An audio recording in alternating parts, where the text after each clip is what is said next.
Hey everyone, how's it going? So if you remember my top 10 worst Pokemon to do this challenge with, I had Geodude ranked as number 2, as in the second worst Pokemon to do this challenge with. So I'm extremely excited, and yeah, that's about all I want to say to start. Let's just get on with it. Now, Brock is obviously not going to be easy, but he's not as bad as some of the worst runs.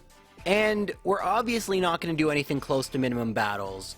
If we just use Tackle, we actually don't even have enough tackles to get to Onix. So we're going to need another move. Thankfully, Geodude does learn Rock Throw, but in Generation 1, while it still is 50 base power, for some reason, inexplicably, is 65% accuracy. My honest guess is that Pokemon moves were balanced not to be used in multiplayer or for you, but for the opponents. And so having Rock Throw miss a lot, it helps since there's a lot of hikers earlier on. That's my guess, but I don't know that for any sort of fact. Anyway, we don't get Rock Throw to level 16. The easiest way and the quickest way to level up is to beat all 3 bug catchers, then to go back and face Rival 1A since his Pidgeotto does have Sand Attack, so the less attacks it takes to feint the Pidgeotto, the better. And then we can fight the Junior Trainer. We're still going to have to go to Viridian Forest and KO a bunch of Metapod and Kakuna and maybe even Caterpie. But once we get to level 16, Brock, he's not easy, but he's not as bad. The reason he's not easy is while we will outspeed Geodude, and if he doesn't use a bunch of defense curls, if you don't get some unlucky misses, it only takes like 5 or 6 rock throws to knock it out. However, you are going to miss. So that's unlikely, and at some point, Rock Throw is doing as little as Tackle. Oh, I should mention, Rock is not resisted by both Rock and Ground, it's just resisted by Ground. Plus, we're Rock type, plus it's base 50 power, so it's a lot better than Tackle, but after a few defense curls, it doesn't do that much more, and it's better just to save it for Onix. Speaking of Onix, here is the introduction to the start of our issues in this run. It outspeeds. Geodude has base 20 speed, making it one of the slowest Pokemon in the entire game. Combine that with the fact Onix knows Bide, which also goes first if it outspeeds us, and we're kinda hoping we hit every Rock Throw when he's not using Bide, and then when he uses Bide, we miss. That never seems to happen, it always seems to kinda be the opposite, but we have enough health to be able to withstand a few attacks. Thankfully, we also have defense curl, so when he uses Bide, we can raise our defense, which counteracts Onix's Screech, and make sure Tackle doesn't do too much damage. It may take 1 or 2 tries, but it's not one of the more difficult battles that I've done so far. Definitely in terms of Brock battles, it could be worse, but it's not great. Anyway, after we beat Brock, the game isn't too bad because we're at a pretty decent level. We are going to be battling a lot more trainers than we otherwise would, because coming up, although not next, is Misty. And let's talk a little bit about speed calculations, because that's pretty much the way this run is going to go well. In order to do that, I need to go into a tiny bit of detail about how Pokemon stats work. Essentially, there are 3 numbers that matter. The first and the most commonly known are base stats. Of course, they're not in the game themselves, but when you look up something on Cerebi or Bulbapedia, that's what you're going to be looking at. So that's a species level stat. So all Geodude have base 20 speed. Then we have DVs. In modern Pokemon, they're known as IVs. Basically, those are like the Pokemon's individual genetics. In this generation, they range from 0 to 15, with 15 being the best. Of course, the game never tells you what your number is. Finally, we have stat experience, which would kind of become effort values or EVs, but they work totally differently. Funny enough, speaking of base stats, every time you knock out a Pokemon, their base stats are added to your stat experience, and slowly but surely that will cause increases in the stats. So the more Pokemon we knock out that are fast, our speed will go up a little bit. That's the long and the short of it. Now, I never know what my DVs are exactly, because they're based on a formula, and at low levels, because of rounding, it's impossible to know what it is exactly, but you can use these kind of stat calculators to find out what it approximately is. So when I was starting out, I reset until I had a Geodude with 14 attack and 8 speed, which mean I have somewhere between 10 to 15 DVs. I have no idea what the number is, but it's not actually important. What is important is that the opponent's DVs are set at the beginning and they're known. Every opponent in the entire game has 8 DVs in every stat except for attack, where they have 9. They also have no stat experience, and because their stats are calculated the exact same way ours are, all I need to know is what my speed is in the status screen, and then I can use this very useful calculator, and I can find out exactly how fast I need to be to outspeed my opponent. So the first Pokemon I was concerned about was Misty Staryu, which at level 18 has 38 speed. So I'm going to need to be above that. If you're at 38, it's a 50-50 chance that you attack first, which is pretty bad. So you want to be at least at 39.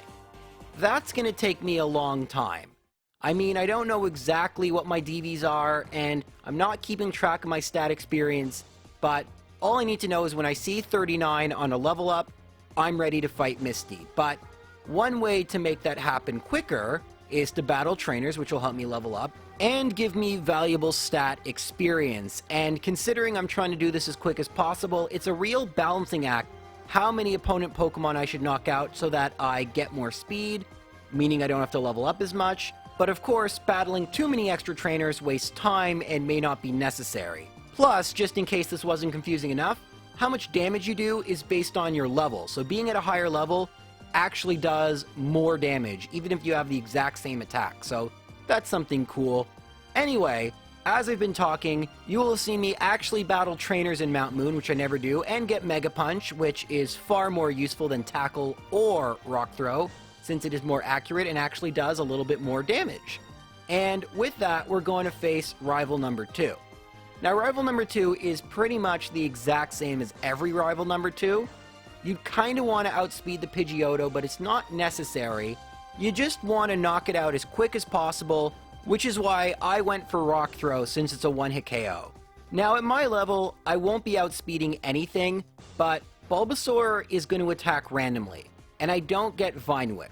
Usually it will take 2 Mega Punches, but because Bulbasaur decided to use Growl, it took 3, but much rather that than Vine Whip, or even Leech Seed can be very annoying if I get too many misses. So I will take it, and for the next little while, it's kind of smooth sailing. I mean, there is a Hiker, but Mega Punch is way more useful than Rock Throw. And if you remember my Magikarp run from a couple years ago, you remember there's the last with a couple Oddishes, but Oddish is pretty slow. So we will outspeed her.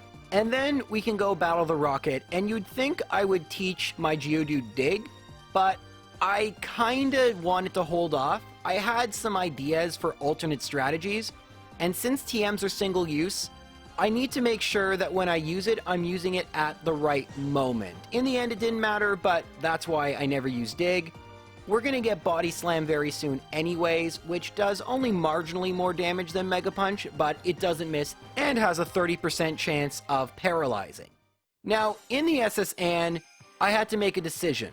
Around Vermilion, there are many trainers, but how many of them am I gonna need to battle? Well, at least until I have 33 speed, because the rival's Ivysaur has 32 speed, and outspeeding it would be preferable, because Vine Whip at my current level will one-hit KO. So I battle enough trainers until I'm at level 30, and I still haven't taught Dig, because I am going to learn Earthquake, and I thought Body Slam might one-hit KO. Unfortunately, that was wrong. It didn't even one-hit KO the Pidgeotto, but thankfully I didn't get a Sand Attack. It did one-hit KO both the Raticate and the Kadabra, and I didn't get Confusion. That would have been pretty bad, because I did not one-hit KO the Ivysaur. Now, had I lost, I would have taught Dig right here, and it would have, but it's good to know Vine Whip did not one-hit KO me, so I was able to win on the next turn.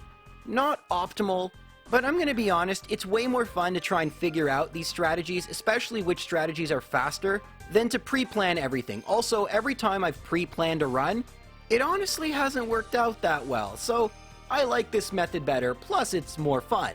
But you can tell I'm not at 39 speed, so I'm going to need to level up a little bit more.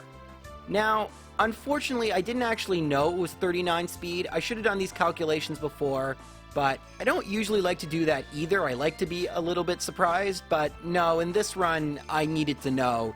So, in the end, I actually cost myself just a little bit of time, since trainers give more experience, and there were some trainers I didn't fight elsewhere on the SSN, and unlike the trainers I left around Vermilion and Cerulean, these ones go away. So I battled a bunch more trainers, some wild Pokemon, and I ended up getting to 38 speed. And at this point, I had a couple options. Either use a rare candy, or head back to Diglett Cave and fight a bunch of Diglett. Because the way the battle was going is the Staryu would outspeed me, hit me with Water Gun, because it's super effective, and then I'd have no chance if the Starmie did anything. Even now, I'm not going to outspeed the Starmie. To outspeed the Starmie, I'm going to have to be at like level 40. So what we're going to hope for is that Starmie at my current level will not one-hit KO if it uses an X defend, or if it uses Water Gun, but only if I have full HP. If I get hit by a Water Gun by both Staryu and Starmie, that won't work. Or at least that's what I thought. I actually didn't know 100% if I'd even survive a single Water Gun from Starmie at this point, but I never ended up figuring that out because on like my second attempt, I actually forgot to use the rare candy, which is the method I opted to go for, and I have Earthquake now. I outsped and used Earthquake, and the Starmie decided to use an X defend. Even with that extra defense, one thing Geodude does not lack is defense, but another thing is attack. Its attack is spectacular. And this is just a great example of one-hit KOing a fully evolved Pokemon with a defense boost. Easy. So, yeah, that's a little lucky, but it was always going to be lucky. Around 1/3 of the time, by my experience, Starmie will use Bubble Beam, so it's roughly like 33% which move she uses. So, yeah, she picked the best one, I guess, because an X defend can't critical hit. But since I'm relying on luck, I'm not going to say, oh, that luck was too good, and would waste just far too much time to level up to the point where I would outspeed the Starmie. It just doesn't make any sense. So, I won, and I can now proceed through Rock Tunnel. There's really nothing of interest in these next parts until I made a small mistake. Now, I should mention that I didn't battle any extra trainers at this point because there's just so many. Might as well battle trainers that give me more experience points and see where my speed is at, because otherwise I'm just wasting time. And accidentally, because I was looking something up, I ended up battling this Gambler. And look at this. Hypnosis, Bubble, Bubble, there we go. Of course, the run isn't over. I can just reset since I do not want to lose that much money. I'm planning to buy some Carbos to, guess what, improve my speed. But I kept this part in to show you just how careful you need to be with Geodude.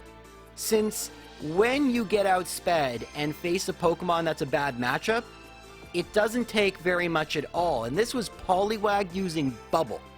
Could you imagine a Poliwhirl using Water Gun or Bubble Beam? That would have been bad.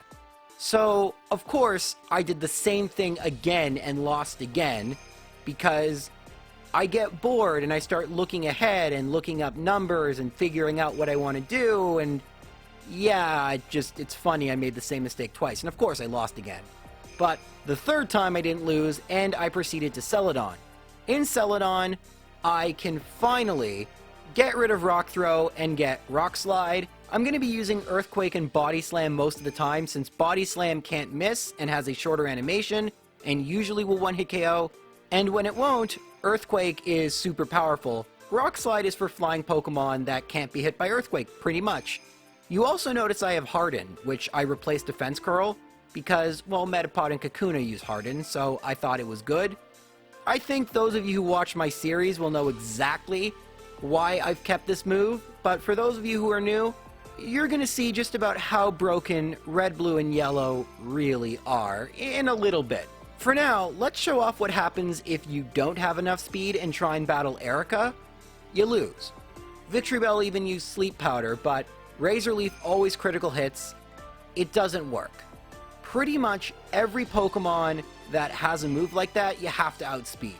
I don't like leveling up past all my problems, but to be fair, we're not significantly over-leveled. I've tried to really make it as little as possible because I do want to go fast. We gotta go fast.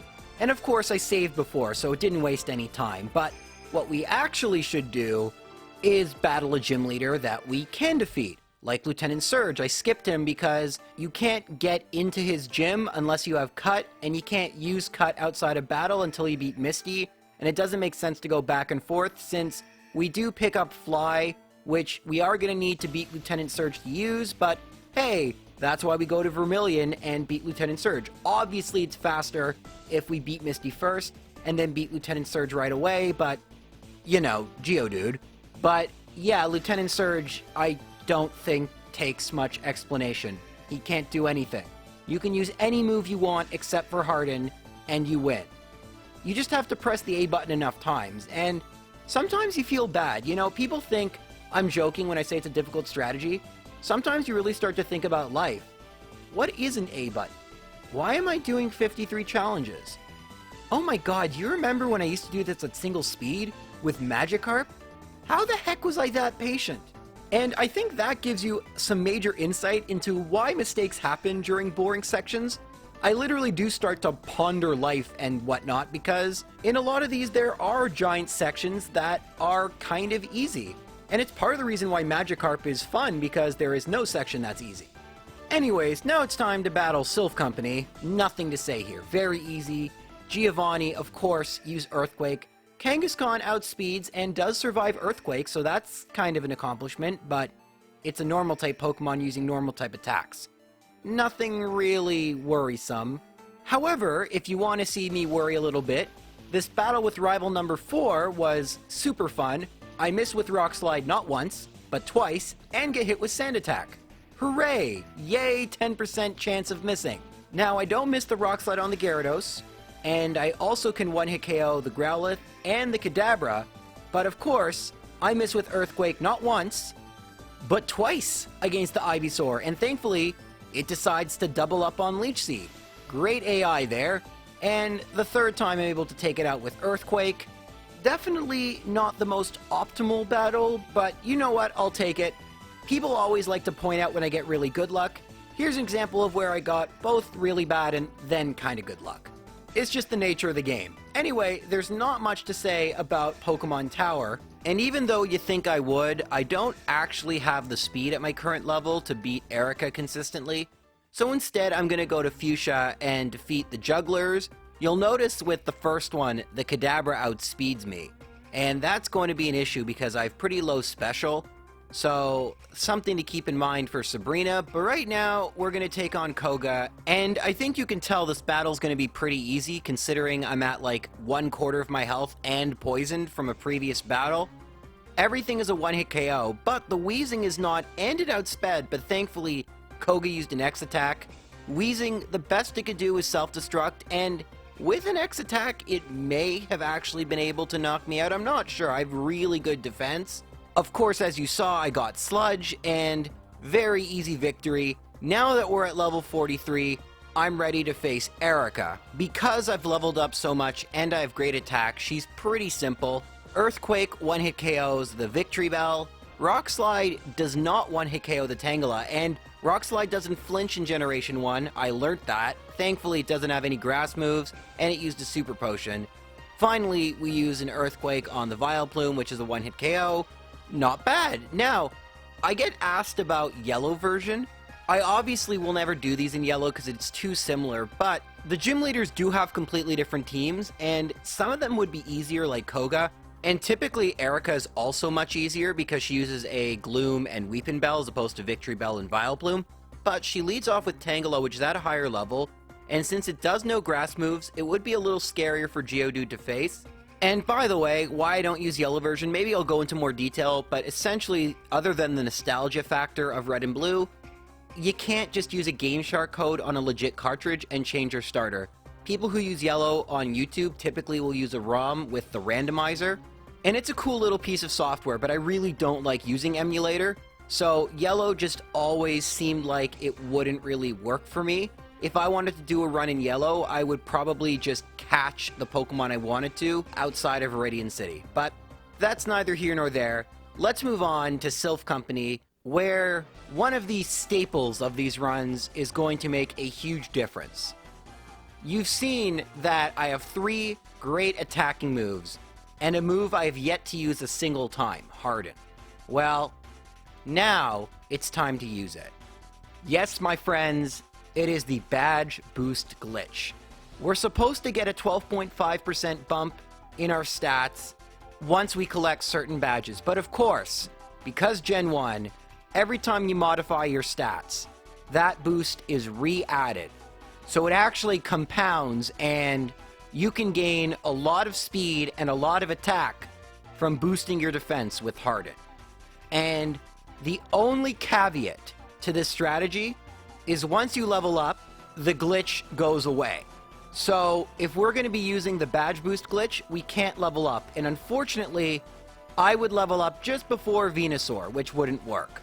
So that means I have to go fight some trainers just enough that I won't level up until after the battle. And I actually had to figure out the perfect trainers to fight, but I did. And then I fought Rival Fivel. But as you're seeing, it's not as simple as using Harden a bunch of times, because Pidgeot still knows Sand Attack. So I had to figure out the exact number of Hardens that I would need to outspeed and knock out every Pokemon in one hit, and that number was 4. And since Pidgeot essentially attacks randomly, we have a pretty good chance of not getting a Sand Attack. It did take quite a few runs, but once I started using 4 instead of 6, it was way better. 6 just doesn't make a difference. A one-hit KO is a one-hit KO. And as you can see, not a single Pokemon, even the Alakazam, outspeeds this Geodude. And we're easily able, at least compared to what I would think, to defeat Rival Fivel. And this is something, when I made my top 10 list, I had no idea just how overpowered it was.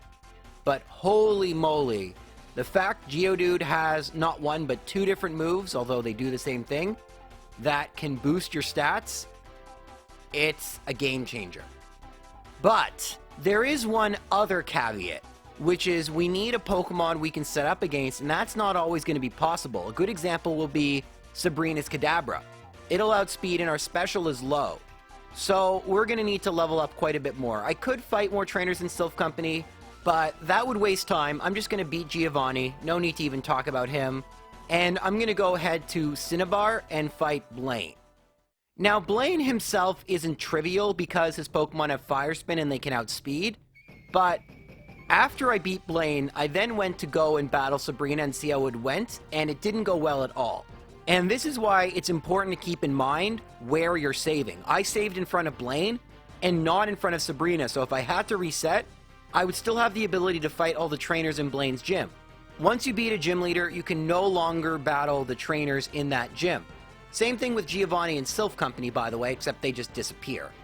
Well, I needed to get some more stat experience and regular experience, so I beat all the very easy Fire-type trainers in Blaine's gym, and then I'm going to battle Blaine. Blaine is very easy if you use the badge boost strategy, and I used 6 Hardens because I didn't feel like calculating exactly how many I needed, and it's pretty easy to press the A button 6 times.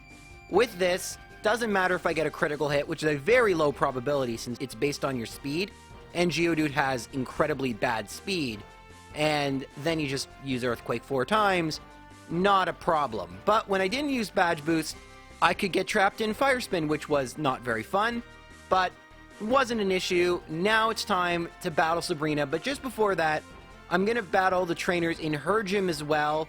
They'll give me some special. I also bought some calciums. Throughout this run, I've bought as many carbos and proteins as you can. There's a maximum to how many will work, and after that point, you just have to rely on stat experience. It's complicated. I don't really want to get into it, but after I did all that, I was hoping that Sabrina would be possible. I also went to the fighting dojo and then battled some other trainers to manipulate my experience because, yes, I actually am going to use the badge boost glitch, but not against the Kadabra, against the Mr. Mime. Now, Kadabra is pretty scary. It outspeeds, goes for Psybeam, not Psychic. That's pretty nice, especially because I don't get that special drop. And I use Earthquake by Kadabra. Now, against the Mr. Mime, again, I guess I didn't need this many, but I set up 6 Hardens. I want to make sure I outspeed and one-hit KO the next 2 Pokemon. Mr. Mime has 3 non-attacking moves and Confusion. You can see Confusion does barely anything once I've set up all my Hardens, because Blaine is actually the gym leader that increases your special. If I didn't beat Blaine, my special would be unaffected by the badge boost glitch, which is another reason I had to defeat Blaine first. Obviously, I'm talking over the battle, but yeah, it's pretty trivial at this point. You use any attacking move pretty much, and you beat Sabrina. But a major reason was that Blaine is the one that increases your special. In case you're wondering, Brock is attack, Lieutenant Surge is defense, Koga is speed, and Blaine is special. It's all the odd-numbered gym leaders. If it were the even-numbered gym leaders, then that would be a big problem, because that would mean Sabrina would be speed, which would not be good at all. So, thank goodness for that. It works out really nicely, and the gym leader I was probably most worried about ended up being not so bad, albeit with a glitch mechanic and leveling up a bunch, but hey, for the second worst Pokemon, or so I thought, this is going super well. But now it's time to go to Viridian Gym, and I should have battled every trainer here. I thought I'd save time and only battle the 2 that I need to, but the truth of the matter is, it ended up wasting a little bit more time because I needed to do some extra battles elsewhere which take longer. And that's why I only try and do 1 attempt of these, because it keeps it consistent. On my second attempt, I learn things, and I can get a lot more efficient. Anyway, Giovanni himself isn't really even worth talking about. I was a little worried about Dugtrio, so I set up some Hardens, but still, one of the most disappointing gym leaders unless you're using an electric Pokemon. But that's it for the quote-unquote easy part of the game. It's time to get to the challenging part, the final 6 trainers, including, of course, Rival number 6. But hilariously enough, for the first time ever, Rival 6 is actually easier than Rival 5. I know, I'm shocked too. The reason being, without Sand Attack, Pidgeot can't really do anything to Geodude. However, I make a mistake. I knew that it only took 3 Hardens until I would outspeed the Alakazam, and I also made sure that I just leveled up so I wouldn't level up in the middle of this battle. But something I didn't expect after one-hit KOing every single Pokemon is that I wouldn't be able to one-hit KO the Venusaur. Thankfully, because the badge boost glitch also raises my special, and Venusaur decided to use Vine Whip over Razor Leaf, I actually survived, but it was close. I could have easily used 2 or 3 more Hardens. I was trying to go fast, and I was so upset with myself, I actually decided to redo the battle again. But this time I wanted to see if Body Slam would one-hit KO the Gyarados. It also didn't, even with 6 Hardens, so that means there's no way of avoiding the 10% chance that Rock Slide will miss, and that probably will also apply to the final battle. Also, I know people will bring up that the first Alakazam wasn't actually a one-hit KO, but it used Reflect, so it wasted its attack. Anyway, I got lucky on the Gyarados, but I already had a successful battle, so I don't care. And obviously, with the extra Hardens, I one-hit KO the Venusaur as well. So even though I made some mistakes, I learned invaluable information which should help me in the champion fight. But we have a long way to go before we can start thinking about that.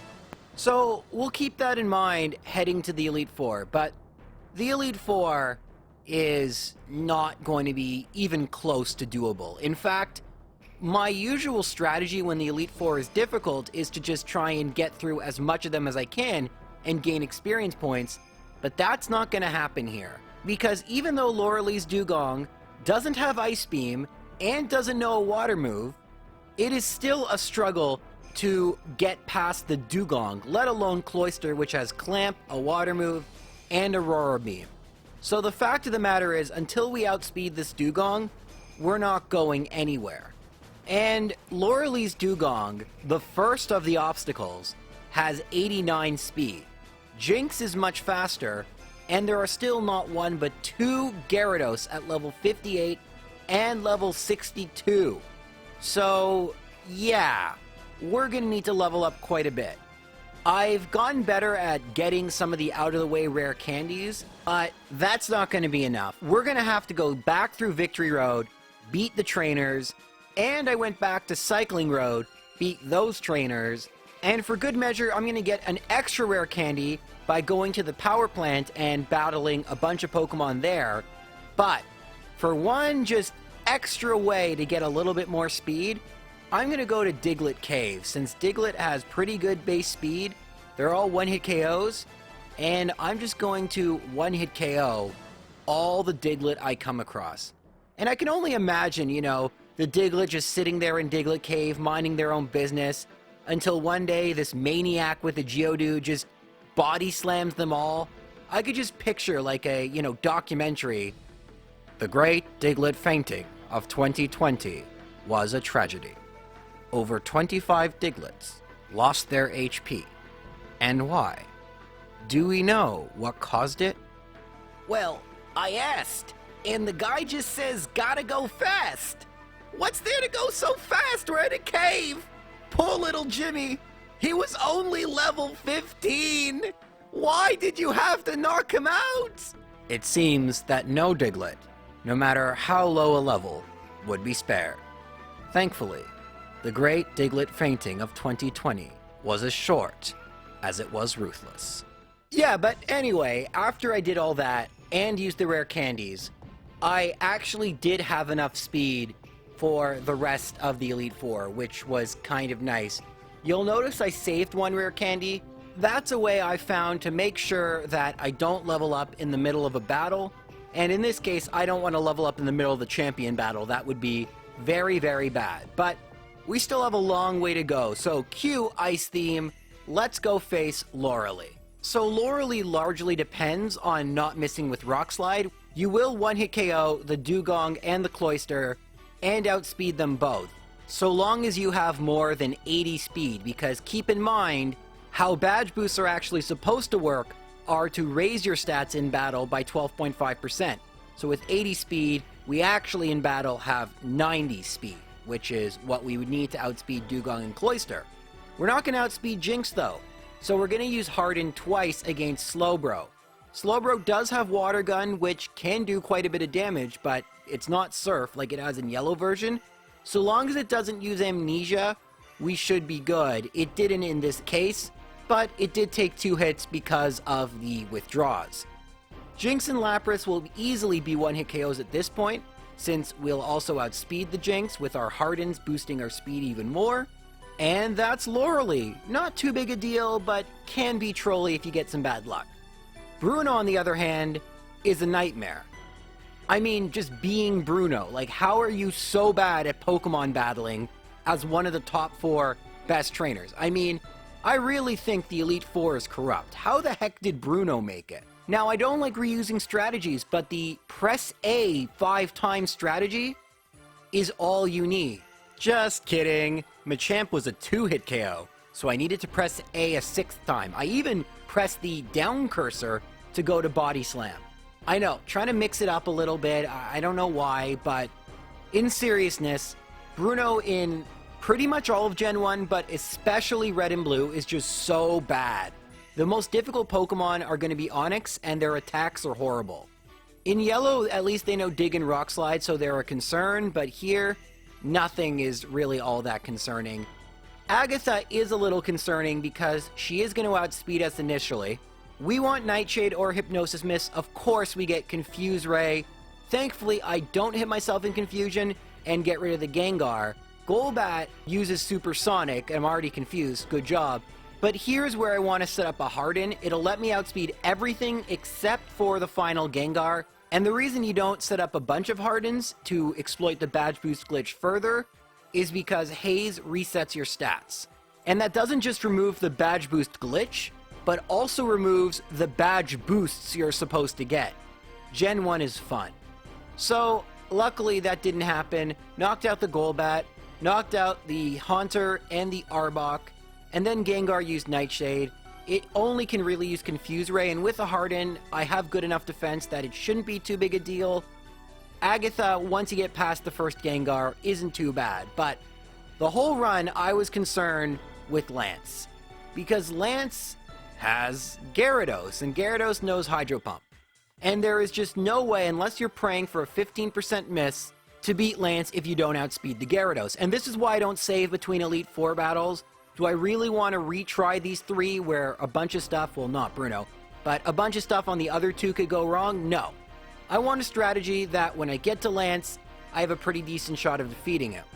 And at my current level with my current speed, Lance is actually trivial. Rock Slide, so long as it doesn't miss, is a one-hit KO.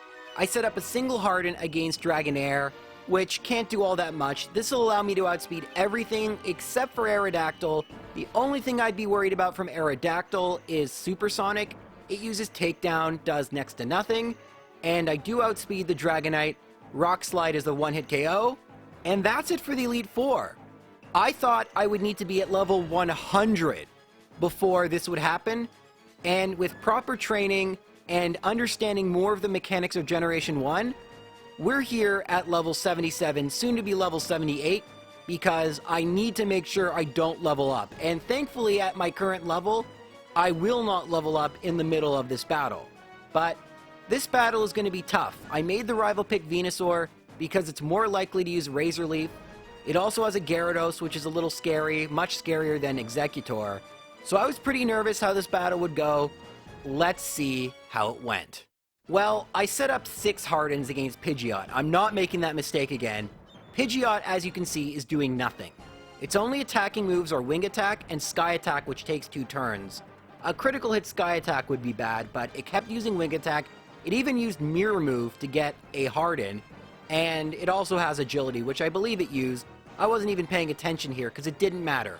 As soon as I got up all 6 Hardens, I went for Rock Slide, and now, with 6 Hardens, I have raised all my other stats by 4.5 times. Is that enough? Well, Alakazam, even if I got a critical hit, which is only a 4% chance with my speed, well, it's not going to be a problem. One-hit KO no matter what. Rhydon, I'm also not worried about having a super effective move in Earthquake. And now for one of the scariest Pokemon, Gyarados. After Rival 6, I don't want a chance Body Slam not being a one-hit KO. I go for Rock Slide, hoping it won't miss, and it doesn't. Thank goodness. Hydro Pump would have definitely still been a one-hit KO. Now, Arcanine isn't a problem if I get a critical hit, so it's really no concern. But Venusaur is. If I were to get a critical hit here, it may not be enough. And that's exactly what happened. Nah, just kidding. I didn't get a critical hit. I won!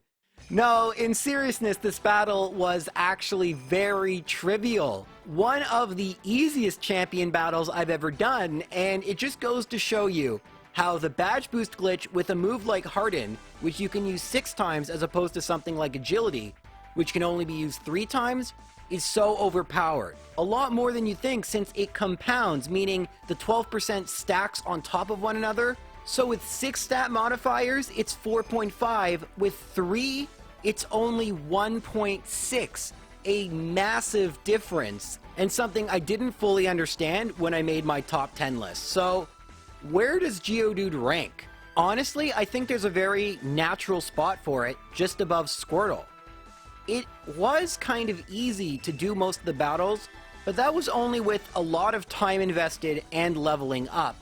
So, this video has been pretty long, but I figured for the second most difficult Pokemon, it deserved a more thorough explanation. Funny enough, I figured Rhyhorn would be a lot easier because it's better HP and a slightly better speed, but it doesn't have either Defense Curl or Harden, so is Rhyhorn gonna end up being as difficult as I thought Geodude would be? I guess we'll have to figure out later on, but for now, thanks for watching, take care everyone.